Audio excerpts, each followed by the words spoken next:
Donc bonjour à tous, je suis la Critique Masquée et aujourd'hui j'interviewe Dominique du site Silence Action. Voilà, donc Dominique, tu as fait le Festival de Cannes, tu as fait les 10 jours. Je pense que ça se voit sur le visage, d'où les lunettes à nouveau, toujours à la fin. Ça a l'air d'être bien éprouvant, tu vas nous raconter. Donc déjà, premier truc, je voudrais bien que tu nous parles de ce qu'est Silence Action et de comment tu es arrivé à être accrédité avec ce magnifique badge jaune à Cannes. Alors évidemment j'ai couché voilà. Pour avoir cette accréditation, mais tout d'abord, Silence Action ça a commencé en février 2010. J'avais commencé à me mettre au format Blu-ray, de passer du DVD au Blu-ray. Et j'avais remarqué qu'il y avait certains films, surtout les anciens, les portages sur Blu-ray étaient parfois décevants. Du coup moi le but c'était de parler des films au niveau artistique mais aussi de l'aspect technique du disque et dire au final si ça valait le coup, si on possédait déjà le DVD, d'investir dans la version Blu-ray ou non.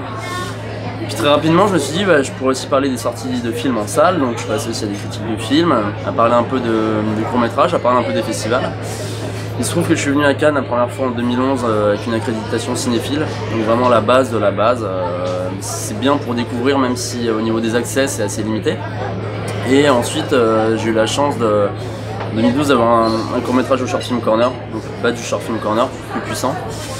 Et après Cannes a commencé à s'ouvrir sur les sites internet au niveau des accréditations, d'où maintenant l'accréditation presse actuelle. D'accord, c'est cool. Écoute, alors ma première question c'était est-ce que tu peux nous dire c'est quoi le Festival de Cannes pour toi?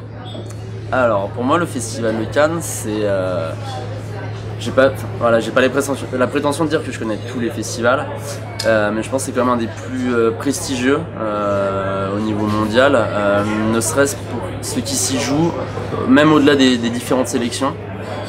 Il se passe énormément de choses au niveau du marché des films, il y a des contrats qui sont signés ici. Et après voilà, au niveau des 5 sélections qu'on a, donc officielles, Un certain regard, La quinzaine, La semaine et la toute petite dont on parle pas souvent, La CID, ça fait énormément de films à regarder, des longs et des courts. Et en gérant bien son programme, on va voir parmi les meilleurs films de l'année à venir, voire des fois qui vont sortir dans 1 an et demi ou 2 ans. Donc c'est un vrai festival pour les passionnés, car il y a tous les genres qui sont représentés. Faut pas croire que c'est que du film d'auteur, des drames, pas du tout. On voit des comédies, on voit des films d'horreur, on voit énormément de choses. Et aussi c'est un festival qui est justement festif, la nuit, beaucoup d'activités, même si je trouve que c'est en train de se dégrader. Et il y a moins en moins de choses à faire la nuit, il y a moins en moins d'endroits qui existent pour faire la fête. Et comme on est toujours autant de monde, c'est de plus en plus compliqué de rentrer à ces fameuses soirées. Bon, écoute, donc c'est le cinéma de tous les pays, de tous les genres, et aussi les gens qui font le cinéma qui aussi se rencontrent pendant la fête. Voilà. D'accord. Et donc toi, après, en termes de films, par exemple, combien de films tu as vu sur ces 10 jours cette année? Alors là, c'est une moyenne, je dirais basse, j'en ai vu 28. 28 en 10 jours. 28, une série de courts-métrages à la semaine. Après voilà, j'avais une journée que je passais avec Nespresso où je pouvais voir qu'un long métrage à 8h30 du matin, donc ça m'a un peu plombé ma moyenne. Et aussi il y a eu un moment de vague de rattrapage de films qui durait plus de 2h40, donc ils m'ont couvert des plages d'autres films. Voilà, après c'était pas évident, et puis j'avoue que ce matin le réveil n'a pas... C'est quand même un marathon, t'arrives à apprécier chaque film normalement, avec une cadence comme ça ou... C'est délicat, c'est que plus on avance dans le festival, quoi qu'il arrive, même si on ne sort pas vraiment, enfin bon c'est pas mon cas, mais on cumule de la fatigue et surtout emmagasiner les films comme ça, on a l'esprit qui est plus frais au bout d'un moment. Donc c'est un truc à considérer même quand on rentre dans une des salles. Mais ce que je trouve très bien, c'est par exemple Thierry Frémaux a fait en sorte là cette année qu'en sélection officielle, les films les plus compliqués étaient en début de festival. Sierra Nevada, film roumain qui dure 2h53. Voilà, on pouvait le voir du mercredi au vendredi, du début de festival. Donc effectivement c'est le moment idéal pour se manger une tranche de film qui est aussi énorme, c'est un bon film. Mais c'est un film à découvrir en fin de festival, ça serait infernal.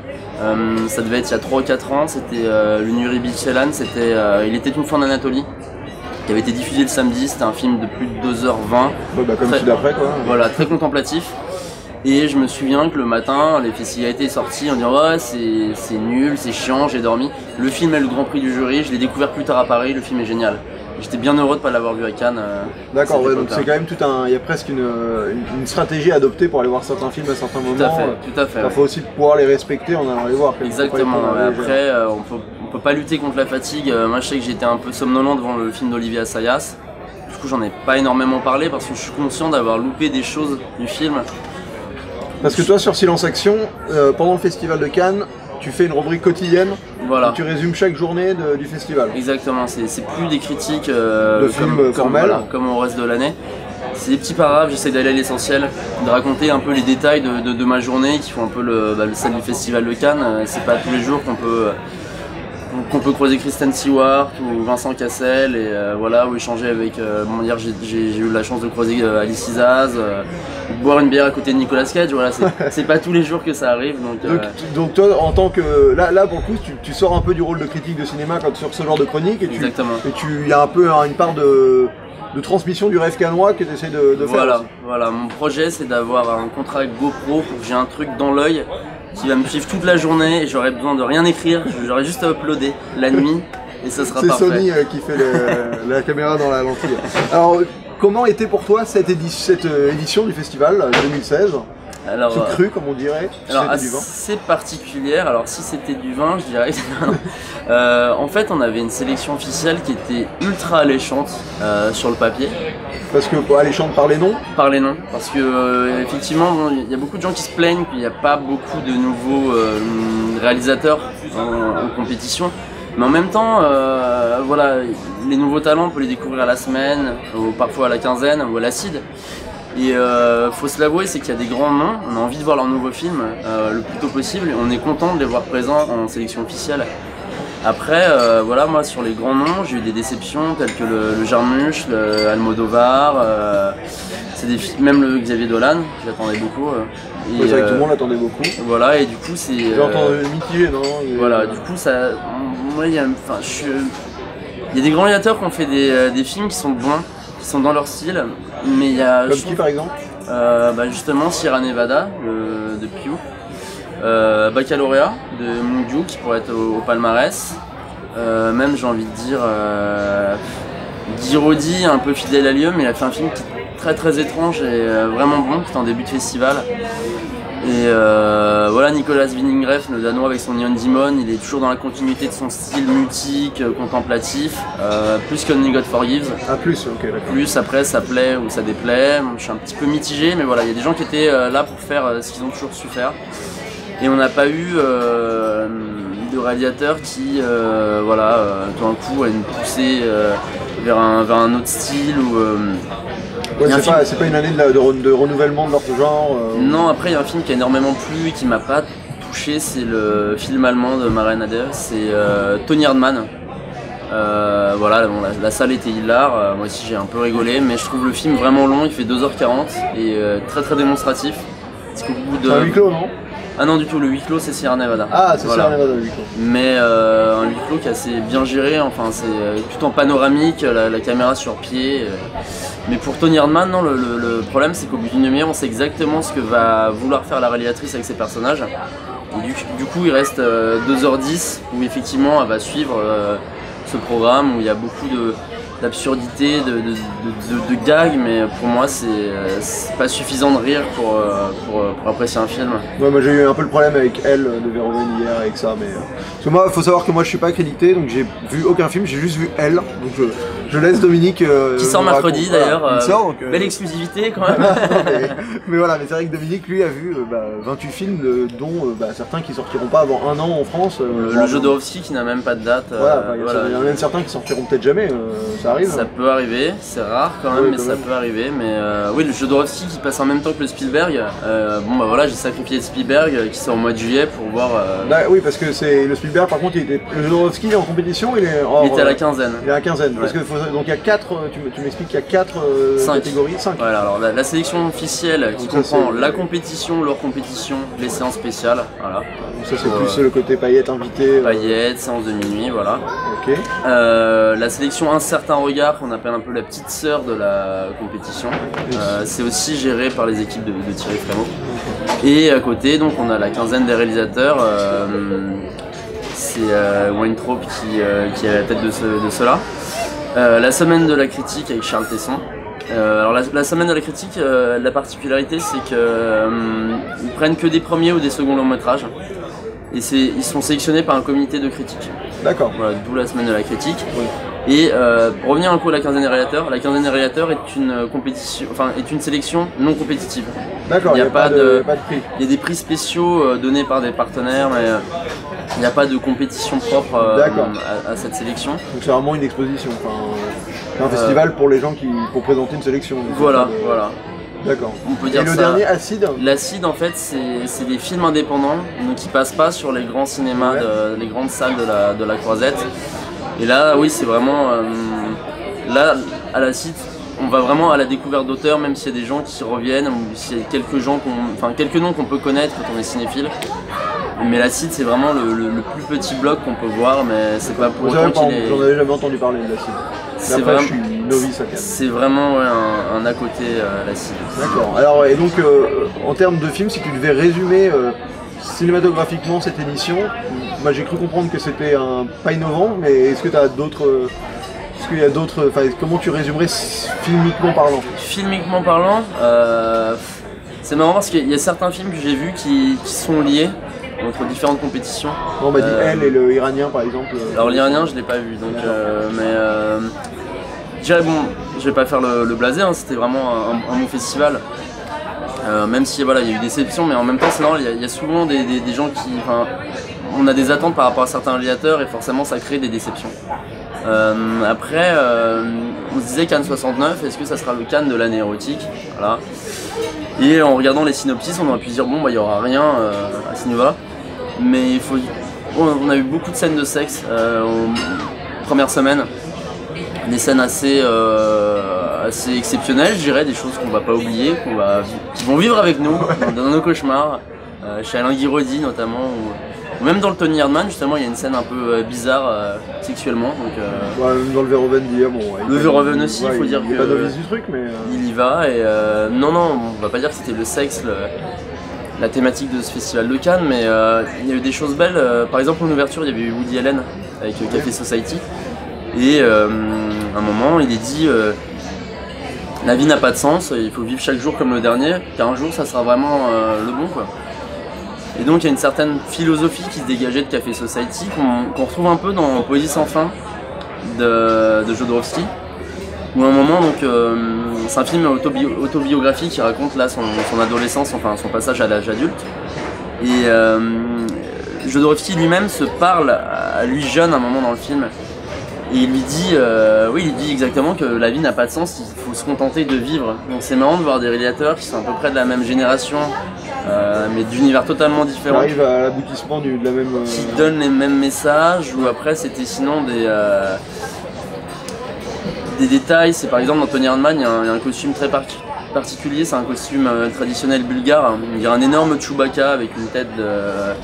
je sais pas, 70 ou 80 cm.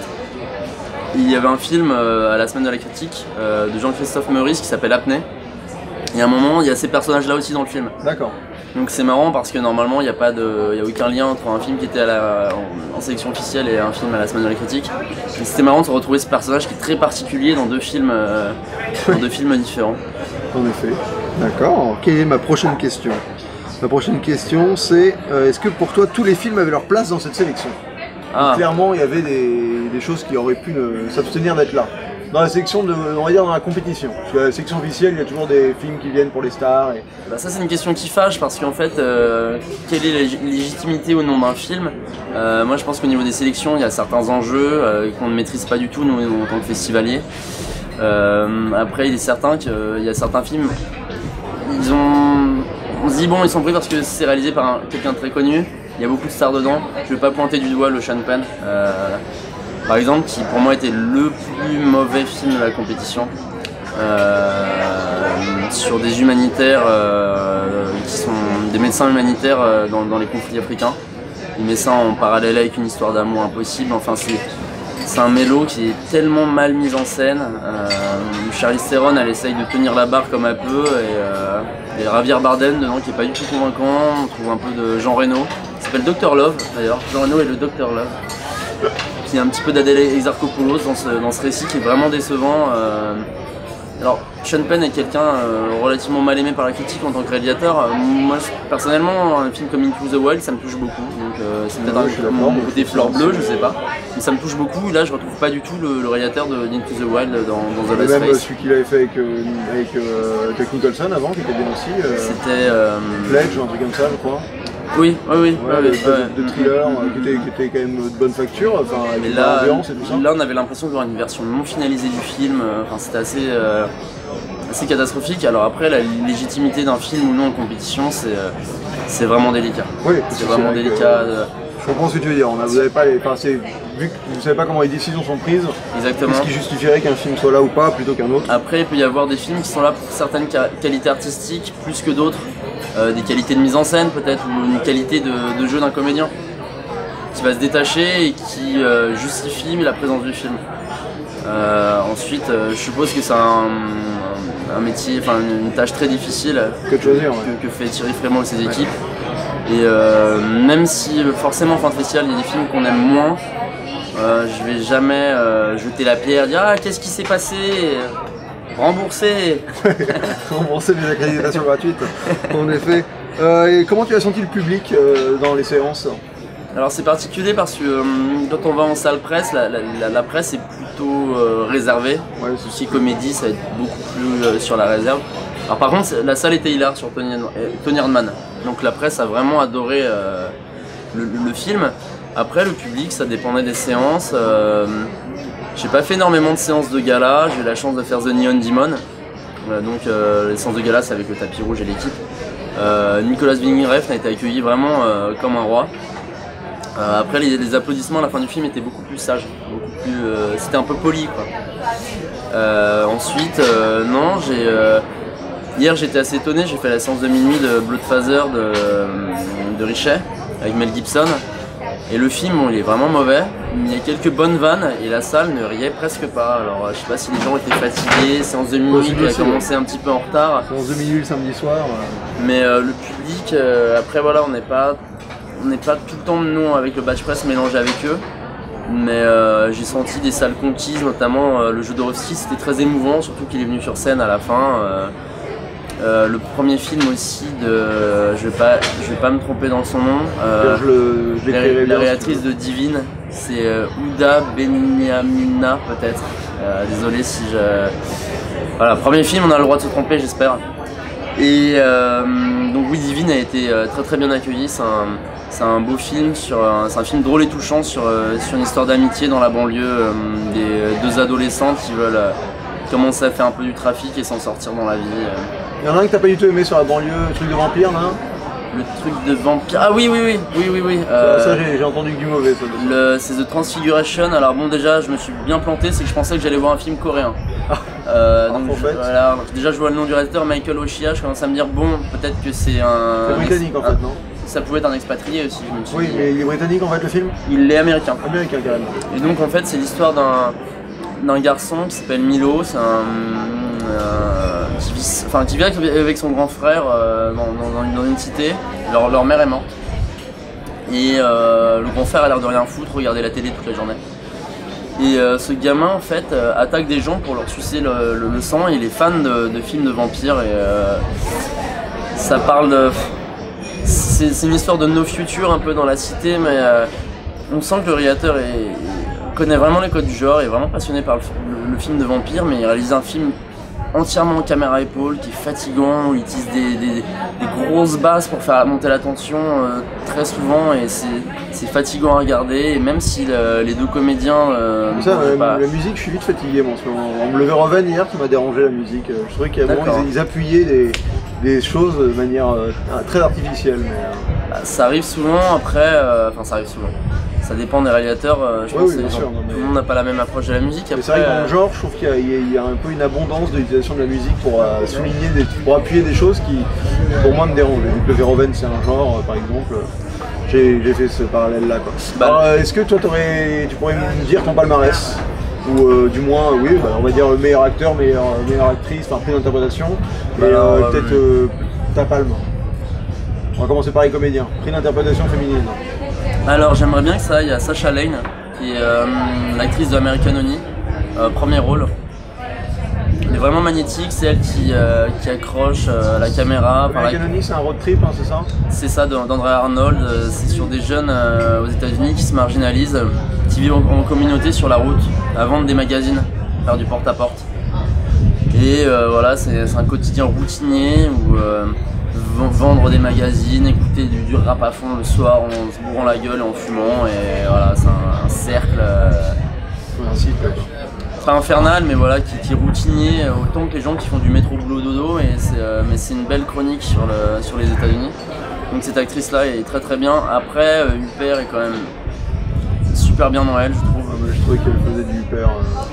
Mais quand Huppert fait du Huppert, elle est géniale. Enfin, je trouve mais c'est vrai que je l'ai déjà vu, quoi. Enfin, pour le coup, tu regardes La Pianiste, elle est quand même très proche de ça. Mais là, c'est même son personnage qui est un peu en décalage même avec. Dans Asphalt, c'est presque ça, quoi. Enfin, Mais là, pour moi, c'est le décalage qui fait sa force, c'est de toujours être en décalage dans les situations communes de la vie. Oui, bah, c'est tout le principe de ce film. C'est quelqu'un qui n'a rien à battre. Donc, et qui crée un comique en restant elle très sérieuse et ça m'a plu. Ouais, moi ce qui m'a dérangé dans elle, pour faire une petite digression, c'est que il y a des moments où justement l'humour vient du fait que tu sens qu'elle essaie de faire rire quand même. Il y a des moments où elle sort des moments, c'est presque des punchlines, quoi. Tu vois, quand elle s'en va de la maison du mec après s'être fait violer dans le sous-sol et qu'elle lui sort un bonne soirée en rigolant, enfin tu sens qu'elle le sort en mode genre une vanne, quoi. Enfin, je sais que la salle va rire. Moi je l'ai pris comme ça. Mais après, et je faisais parallèle hier. T'étais pas dans le film. Non, exactement. Je faisais parallèle hier avec des films coréens par exemple, qui ont cette espèce de violence et qui peut limite devenir grotesque comme le Verhoeven, mais qui dans une première lecture ne se voit pas. Il y a une espèce de premier degré hyper assumé qui fait que rien n'est drôle et que c'est qu'une fois que tu as tout assimilé que tu peux commencer. Alors que là, j'ai senti tout de suite que les personnages étaient directement dans du second degré à certains moments. Et dont Isabelle Huppert, ce qui fait que moi je trouve que sa performance est moins. D'accord. Alors je reste sur Sacha Lane. Je donne le prix à Sacha Lane. Super. Je pourrais rien dire. Alors chez les hommes. Bah voilà, si Tony Erdmann n'a pas la palme, beaucoup parlent de l'acteur allemand. Moi je suis pas certain. De mon côté, je verrais plutôt peut-être Joel Edgerton pour Loving. Parce qu'il fait un rôle qui est vraiment tout en... Loving, tu peux résumer vite fait? Alors Loving, c'est l'histoire c'est une histoire vraie, c'est inspiré d'une histoire vraie. C'est donc le nouveau film de Jeff Nichols. Ah oui, et c'est donc un couple entre un blanc et une black qui ont voulu se marier. Ils vivaient dans l'État de Virginie. C'était interdit, ils sont allés dans un état à côté. Et le problème, c'est qu'ils ont été dénoncés juste après avoir été mariés. On leur a dit soit c'est la prison pendant 25 ans, soit vous quittez l'État de Virginie où vous avez leurs racines. Et donc ils essayent de trouver un moyen avec un avocat d'aller jusqu'à la Cour suprême pour faire amender. Voilà, pour changer la constitution, qu'on puisse s'aimer et se marier quelle que soit sa couleur de peau. Moi j'aime beaucoup Jeff Nichols. J'ai pas trop aimé son dernier, mais ça reste un réalisateur que je trouve qu'il aura une vraie patte. J'avais été déçu aussi par Midnight Special, et là ce qui est intéressant, c'est qu'au niveau de sa mise en scène, elle est d'une sobriété, mais en fait c'est délicat, c'est qu'en fait il laisse toute la place à ses comédiens et tout est fait en douceur, rien n'est appuyé. Les scènes où il y a justement du racisme, où justement ça pourrait être appuyé avec de la musique, ça pourrait être... c'est des regards, c'est des petites phrases, c'est des choses qui viennent de façon naturelle et qui les rendent d'autant plus violentes. Et d'ailleurs en repensant, ça serait peut-être beau que ce soit ce film-là qui ait la Palme d'Or, mais j'y crois pas vraiment. Mais je verrais bien le prix pour Joel Edgerton pour faire vraiment un rôle qui l'a changé qui le change de ce qu'on voit d'habitude. Ouais, d'habitude il joue un peu le costaud, un peu... Et il fait ça en finesse, en douceur, il appuie rien du tout. Et c'est le genre de performance qui est assez apprécié à Cannes. Moi j'avais beaucoup aimé dans Midnight Special, c'était le seul personnage que j'avais trouvé vraiment le plus maîtrisé du film. D'accord. Son partition, je trouve. D'accord. Là où, par exemple, Kristen Dunst, c'était oui, et puis Midnight Special, pour moi le film était un peu assouvi à ses mystères, il n'y avait rien qui respirait autour, il y avait le micro qui s'en allait. Et ouais, mais j'avais un peu le même constat que toi sur Midnight Special. Et donc ma Palme d'Or. Meilleure réalisation. Alors meilleure réalisation, pour moi c'est assez simple, c'est Park Chan-wook avec Mademoiselle. C'est un thriller vraiment épatant. Lui, il est vraiment à son niveau. Et voilà, je le cite pas comme une Palme d'Or parce que pour le genre, je je vois mal le membre du jury remettre la palme d'or à ce film, mais c'est vraiment un excellent thriller et si on aime son univers, on va juste être ravis les gens vont juste être ravis de découvrir ce film. Celui de Mademoiselle, j'ai hâte moi pour le coup. Donc Mademoiselle, je pense que c'est lui. Après il pourrait y avoir éventuellement Nicolas Winding Refn, mais le problème c'est que lui il est plus dans un trip un peu expérimental, sensoriel. Tandis que Park Chan-wook est vraiment dans la mise en scène. Dans la mise en scène, des décors somptueux, même une gestion du récit qui est assez phénoménale. Donc on peut aussi penser à un prix du scénario, mais je vois plus sur la mise en scène. Il y a un prix du scénario, il y a un prix du scénario, effectivement. À qui? Alors si je le donne pas du coup à Park Chan-wook, puisque je lui donne la mise en scène. Il a le droit. Ah non, on peut plus cumuler. Ah bon, on peut plus. Ouais, c'est depuis que les frères Cohen avaient avaient tout eu avec Polanski, ils ont dit arrêtez. D'accord. Faut pas déconner. Du coup, scénario. Qu'est-ce qui pourrait dégoter le scénario? Je vais revenir sur un autre truc, du coup, je dirais peut-être que le prix du jury irait à Alain Guillerodi. Le prix du jury, c'est un peu la mention bien. Ouais, voilà, c'est bien. Une consolation. Voilà, et tandis que le Grand Prix, c'est la mention très bien, quoi, si on veut grader par jusqu'à la palme. Le Grand Prix, je le verrais bien à Baccalauréat de Bong Joon. C'est un film, pareil, c'est sobre dans sa mise en scène, c'est au service des comédiens. Et le récit est très bien tenu avec des comédiens qui sont vraiment fascinants, naturels. C'est l'histoire d'une ado qui va passer son bac. Et son père est un éminent docteur en Roumanie. Et en fait, la veille des examens, elle est agressée sexuellement. Et là, il a peur que sa fille force ses examens. Il va tirer des ficelles pour faire en sorte que quoi qu'elle fasse à l'examen, elle le passe. Parce qu'il voudrait qu'il aille dans une université en Angleterre, parce que pour lui, il n'y a pas d'avenir en Roumanie. Et du coup, tout en douceur, le film traite justement ces petits compromis qu'on fait dans la vie, un peu ce soupçon de corruption, ces choses qu'on fait mal. La morale élastique un peu. Voilà, et en fait on dit bon bah notre pays est dans un sale état, mais on ne se remet pas en cause soi-même. Oui, c'est parce que chaque acte fait en sorte que ce pays est comme ça aussi. Voilà, mais en plus c'est un film qui a un côté lumineux, c'est pas un film désespéré, donc je vois bien le Grand Prix dessus. D'accord, et donc on arrive à la Palme d'Or. Le scénario, j'ai toujours pas trouvé. Oui, c'est vrai que t'as pas trouvé. J'ai toujours pas trouvé le scénario. Bon, alors faut dire que j'ai pas vu Maloute, je n'ai pas vu. Mais t'as pas beaucoup vu de films français, j'ai l'impression. En tout cas, les films français ont pas marqué là depuis le début. Si, le Alain Guiraudy. J'ai vu Victoria, la semaine de la critique, j'ai vu Ma vie de courgette qui est scénarisée par Siama à la quinzaine. Non, j'ai vu. Mais c'est vrai que dans le palmarès, là, les peu de films français qu'on a ont pas l'air de. Non, le Guiraudy. J'ai pas vu Mal de Pierre. Rester vertical. Mal de Pierre de Nicole Garcia, je l'ai pas vu. J'ai manqué Le client de Farhadi. J'ai manqué, alors là je suis très déçu, mais j'ai eu des complications d'emploi du temps dans Aquarius, le film brésilien. Peut-être sera au palmarès, vu les bons retours. Et il me semble que j'ai fait le tour de mes ratés de la compétition. Un scénario très compliqué. Très compliqué, parce que Sierra Nevada par exemple c'est un bon film qui doit être dur à scénariser, mais qui est plus frappant par à la limite son dispositif de mise en scène, ou à la limite donnant le scénario à Tony Erdmann qui, même s'il m'a pas conquis, possède un scénario très original. Donc voilà, on pourrait voir ça là-dessus. Palme d'Or, mes deux films préférés de la compète c'est American Honey et Mademoiselle.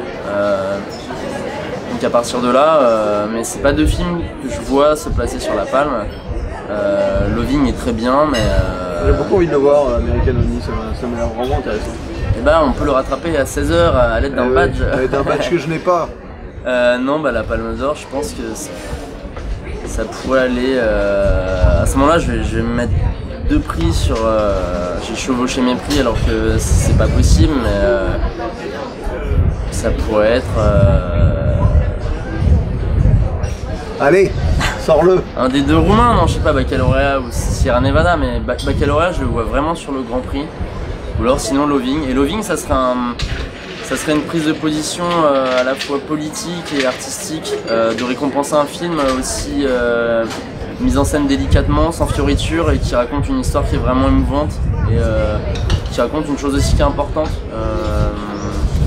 Même si le racisme a beaucoup été traité ces derniers temps par le cinéma américain, notamment avec Lincoln de Spielberg, mais allez, partons sur Loving. Palme d'Or, Love In. Alors, faut savoir qu'on est dimanche. Nous, on n'a pas encore le palmarès, évidemment, mais je pense que cette vidéo, vous la verrez sûrement après.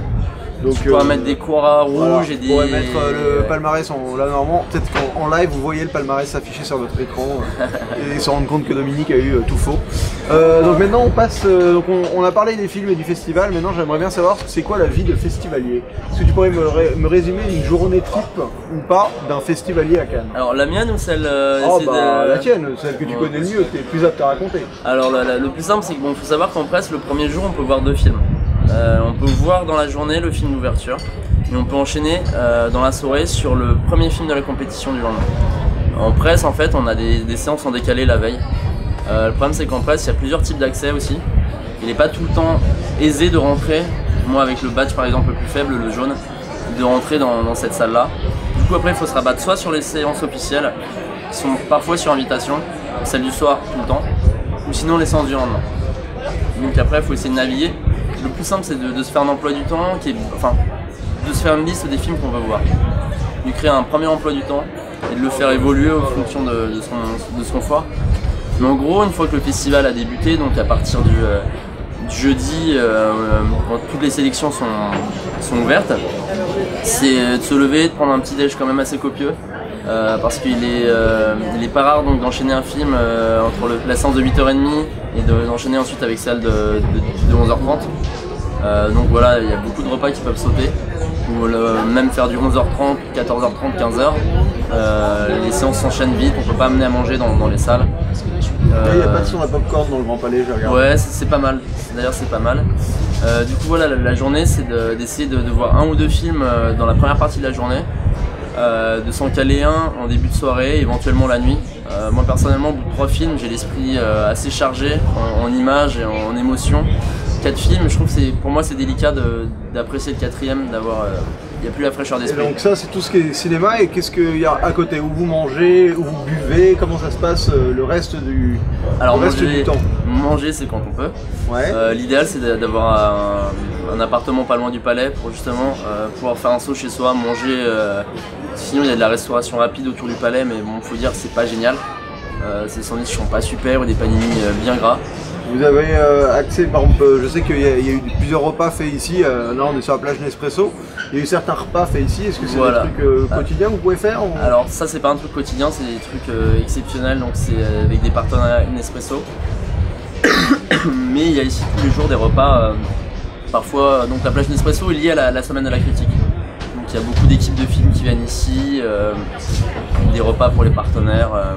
Et donc toi, tu as eu accès à un des repas voilà. par ton badge ou par un contact autre?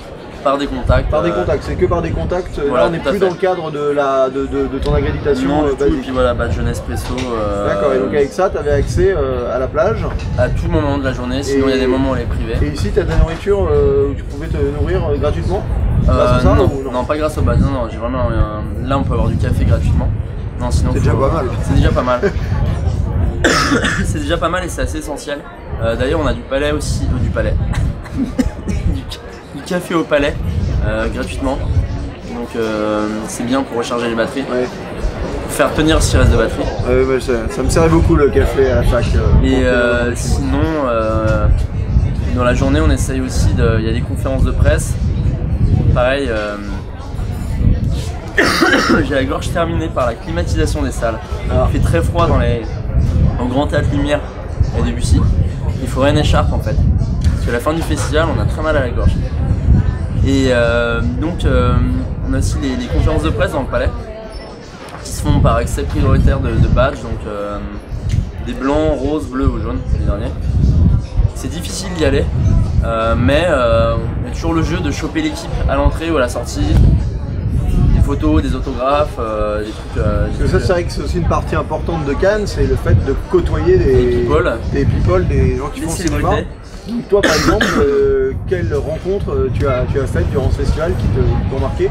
Alors le premier soir, je me suis retrouvé à la soirée d'ouverture. Ils sont passés en fin de soirée. Il y avait donc le délégué général Thierry Frémaux qui était là avec Laszlo Nemes, qui était en compétition l'année dernière et qui est reparti avec le Grand Prix avec le Fils des Sols. Il y avait Paolo Sorrentino, je ne sais pas du tout pourquoi il était là, mais il était là, donc réalisateur de La Grande Bellezza, Youth. Et voilà, ça c'était le premier soir.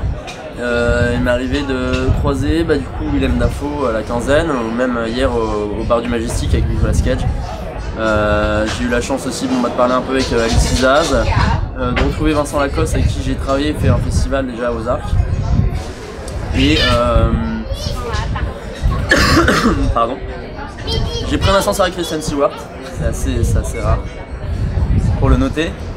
Croisé Léa Seydoux, que j'adore, qui était dans le Dolan. Et est-ce que dans toutes ces rencontres, t'as croisé Spielberg aussi? Aussi, voilà. c'est vrai, on en oublie, des légendes. Est-ce que parmi ces gens que tu croises, t'as des réelles interactions qui se font à un certain moment, ou c'est plus de l'ordre de la... C'est au Palais, non, parce qu'ils sont speedés par les équipes du festival, ils ont un emploi du temps à tenir.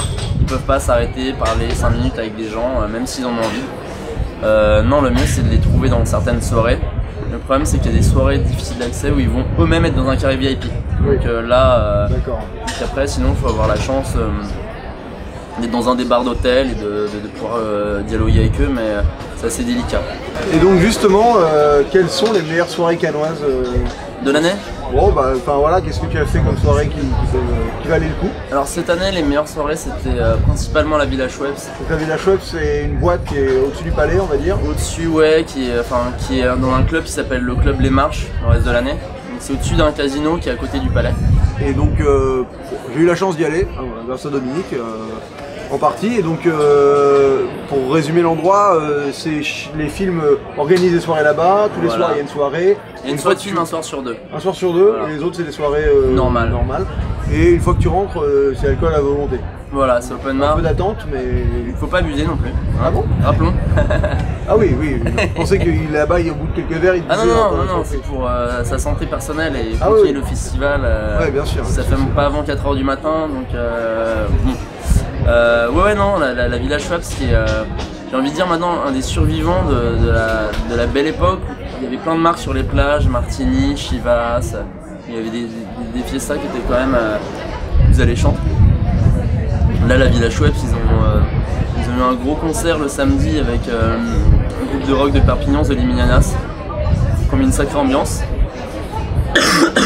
Pour la soirée du film, Voir du pays, ils ont eu M, qui a joué pendant un peu plus de 2 heures. Ah oui, M il aime bien, avec aussi Kezia Jones, c'était assez cool.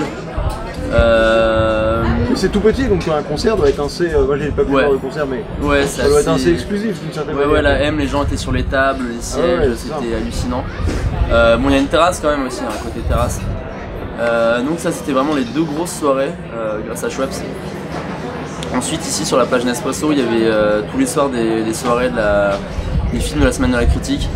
Donc c'est une ambiance assez électrique, il y a plusieurs bars, il y a des burgers à volonté en début de soirée, un petit buffet quoi, et des DJ sets jusqu'à 2h du matin, parce que forcément les plages... Elles doivent fermer plus tôt. Voilà. D'accord, bon voilà, merci beaucoup, on a fait le tour pour tout ce qui est festival. Donc c'était quand même une belle expérience, toi tu le fais chaque année donc... Oui, tant que je décède pas pendant Cannes, je continue de venir. C'est ça, donc j'imagine que le but c'est d'augmenter en couleur. Oui ou non, je dis c'est déjà une chance d'avoir ce badge presse. Oui, c'est vrai qu'il permet déjà un badge très fort de vraiment faire de festival. Quoi. Voilà. Ouais. Et pour parler d'autre chose rapidement, t'arrêtes de revoir des blockbusters un peu, d'aller voir le nouveau X-Men, le nouveau Warcraft. Et alors X-Men, de changer de cinéma d'un coup d'un seul là. X-Men, j'aurais dit oui avant la première projo presse. Là, les retours sont quand même mauvais. J'ai entendu des mauvaises choses aussi. Et Warcraft, les extraits que j'ai déjà vus, je le trouve plutôt moche. Ouais, ça va être horrible, je pense. Du coup, c'est pas du tout ce qui me branche. Non, j'ai beaucoup envie de rattraper les films que j'ai loupés, dont Maloud qui est déjà en salle. Ouais. The Nice Guys, qui était hors compète avec Gosling et Russell Crowe. Et j'ai pas pu y aller pour je ne sais plus quelle raison. Si, pour aller voir le Jim Jarmusch qui m'a déçu. Donc, oui, mais bon, il était en compétition, le Jim Jarmusch. Il était en compétition, donc il fallait aussi faire un choix. Et oui. Voilà. Éditorial, c'est bien, bravo. Et oui. Non, mais en tout cas, voilà, vous pourrez suivre, vous pouvez revivre tout le festival sur le blog, le site même, on va dire. Oui. Sur le site Silence Action, donc je vais mettre le lien évidemment. Et toutes les autres critiques des films que Dominique va voir, parce que tu postes une critique à chaque film que tu vas voir. À peu près, si j'en vois 4 ou 5 dans la semaine, je fais des choix. Ouais, pour pour vivre ma vie à côté aussi. Oui, et vous pouvez aussi le suivre sur Twitter. Voilà. Alors, je sais plus c'est quoi ton tweet. C'est @silence_action. Ah oui, c'est ça, c'est silence action sur Twitter. Et je sais pas si tu as d'autres sur Facebook aussi. Sur Facebook, pareil, page silence action. Et je cherche des producteurs pour faire des courts-métrages. Ah, voilà. Un appel à l'aide. Un appel à l'aide, un appel à la production. Voilà, donc, oui, c'est vrai qu'on cherche souvent des producteurs pour faire des courts-métrages. Surtout à Cannes d'ailleurs. Ouais. T'en as trouvé? Il y a aussi toute cette partie business dont on n'a pas parlé, mais c'était pas pour ça que Oui, non, mais après j'ai eu la chance de parler avec des producteurs qui sont trop importants pour se pencher sur du court-métrage. D'accord, il faut rencontrer des mecs de court-métrage. Voilà, c'est ça. Mais bon, il faut s'y consacrer en fait, et on peut pas tout faire à Cannes. J'ai un ami qui était là justement pour trouver de la prod. Il a vu très peu de films. Très peu de films. On peut pas. C'est difficile de. Ouais, moi j'ai un autre ami pareil. Au final, il a vu 2 films. Le reste, il a fait que du rationnel. D'accord. Donc c'est sûr que j'ai l'impression que c'est ça ce que j'aime bien à Cannes. C'est que je trouve qu'il y a plein de festivals, de types de festivaliers différents qui se mélangent. Là, il y a aussi bien les gens de la presse qui vont voir beaucoup de films qui sont pour le cinéma. Il y a des gens qui sont là pour le marché du film, pour tout le côté business. T'as les gens qui viennent juste voir les stars, qu'on voit à l'entrée des marches, qui n'ont pas de badge mais qui sont là, qui sont quand même des festivaliers. Enfin, les clubbers aussi. Les clubbers qui viennent juste faire la fête. Ils viennent juste faire la fête. Voilà, enfin il y a vraiment tout un espèce de les stars qui viennent juste se montrer. Enfin, tout ça, cette espèce de mélange qui crée quand même une dizaine de jours très intéressante à vivre. Moi c'était ma première fois. J'ai vécu un peu de loin, mais c'est assez électrisant. Il y a une atmosphère, quoi. C'est galvanisant un peu. Là c'est la fin du festival. L'énergie retombe. Ouais, ça sent que là depuis 2 jours, le dernier week-end il est très calme à Cannes. Mais voilà, en tout cas merci beaucoup, ça fait un plaisir. J'hésiterai pas à te recontacter pour d'autres vidéos s'il y a besoin, parce que voilà, je vais essayer de faire venir des intervenants plus souvent. Super, la prochaine fois j'essaierai de dormir avant. Oui, moi aussi je te rassure, on essaiera, on sera dans un endroit plus calme aussi j'imagine. Voilà, en tout cas merci beaucoup et d'ici la prochaine, bonne toile.